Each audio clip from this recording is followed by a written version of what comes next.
Many American cities and many campuses, great leaders like Robert Kennedy and Martin Luther King had been killed.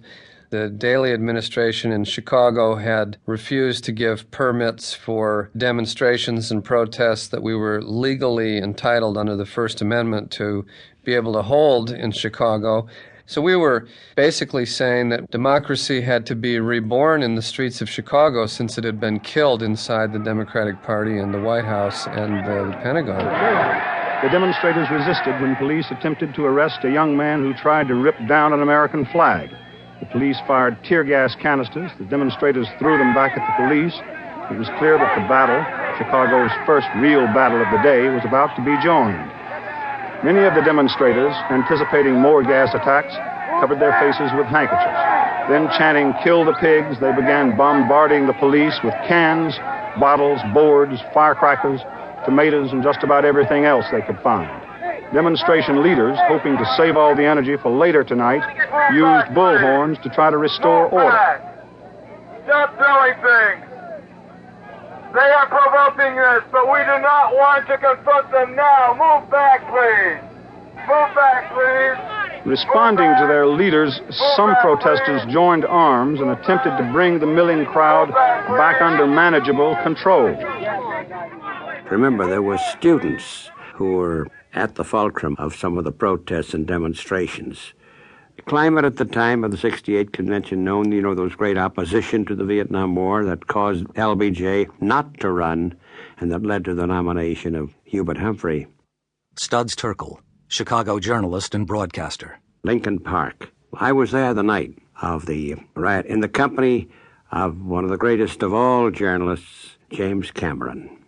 And so James and I are two middle-aged men in Lincoln Park on that August day, and we go along. It's a demonstration, and Daley says the order is the park must be clear by 11 p.m., that 11 o'clock was the curfew. And of course, the students had no intention of abiding by it. The organization of the protest really reached out for young kids who were caught up in that hippie movement and in that 1960s assault on authority and the drug culture, the sexual revolution, all of that. Thomas Foran, Chicago lawyer and the United States prosecutor at the time of the trial.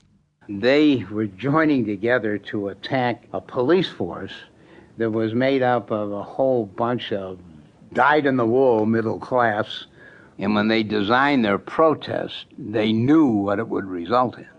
It's now thought that we came here only to protest the Vietnam War, but actually the mobilization had organized a series of workshops, centers in different buildings where women's issues, prison issues, Native American issues, education, all these things, we were going to draw up an alternate platform to that of the Democratic Party. David Dellinger, writer, peace activist, and defendant at the trial.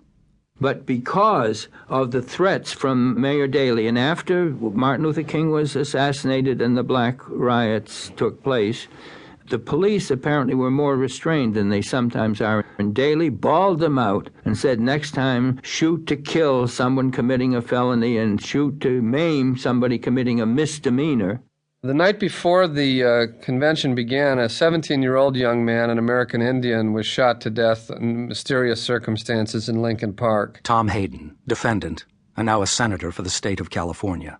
The police made clear their general intention to drive people out of the streets and not allow them even to stay over in the parks.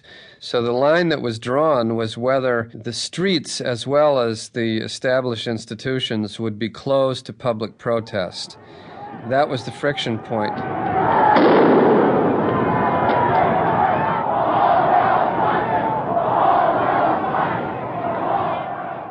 When the police came, angry words were exchanged. Some things were thrown at the police, certainly nothing more than bottles. But in any event, the police would have attacked with tear gas and jeeps that were mounted with huge concertina wire. And then the police essentially went berserk. Anybody who was in the way was gassed and clubbed. All Daley had to do, for example, the night of the riot in Lincoln Park, not have a curfew.